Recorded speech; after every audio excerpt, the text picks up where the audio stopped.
Le chevalier Lanval n'a pas reçu du roi Arthur les présents qu'il pouvait attendre. Attristé, il monte sur son destrier et sort de la ville.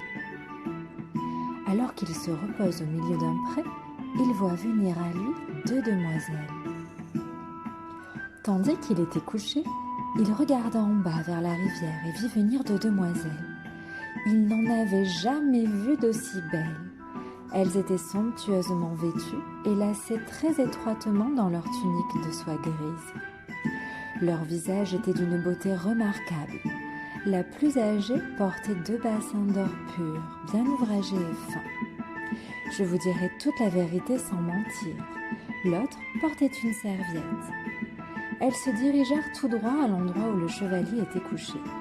Lanval, qui était très bien élevé, se leva en les voyant venir. Elles le saluèrent en premier et lui rapportèrent leur message. « Seigneur Lanval, madame qui est si bonne, si sage et si belle, nous envoie vous chercher. Venez donc avec nous et accompagnez-nous. Nous vous y conduirons sans danger.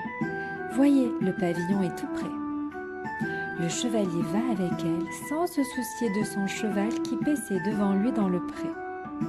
Elles l'ont emmené jusqu'à la tente qui était fort belle et bien plantée. La reine Sémiramis, à l'époque de sa plus grande richesse, de sa plus grande puissance et sagesse, et l'empereur Auguste n'aurait pas pu en acheter le pan droit. On avait placé à son sommet un angle d'or dont je ne sais estimer le prix, ni d'ailleurs celui des cordes et des piquets qui tenaient les pans de la tente. Aucun roi de la terre ne pourrait les acheter en dépit de toute la fortune qu'il pourrait en donner. À l'intérieur de cette tente se trouvait une jeune fille. Elle surpassait en beauté la fleur de lys et la rose nouvelle quand elles éclosent en été. Simplement revêtue de sa chemise, elle était couchée sur un lit magnifique dont les draps valaient le prix du château.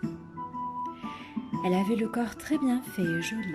Pour ne pas prendre froid, elle avait jeté sur ses épaules un précieux manteau d'hermine blanche recouverte de soie d'Alexandrie.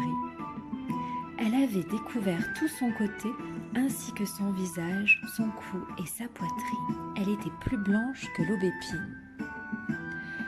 Le chevalier s'avança et la jeune fille le fit venir près d'elle.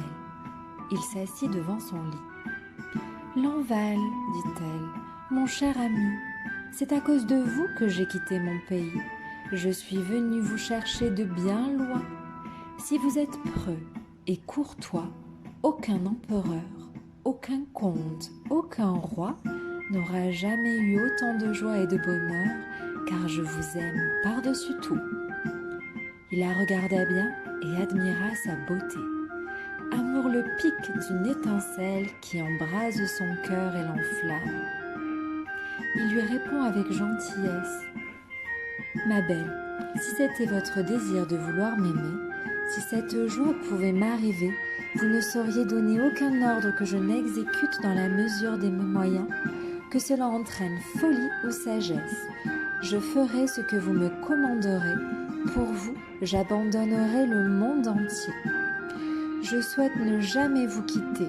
Vous êtes mon plus cher désir. » Quand la jeune fille entendit parler celui qui la pouvait tant aimer, elle lui accorda son amour et son corps.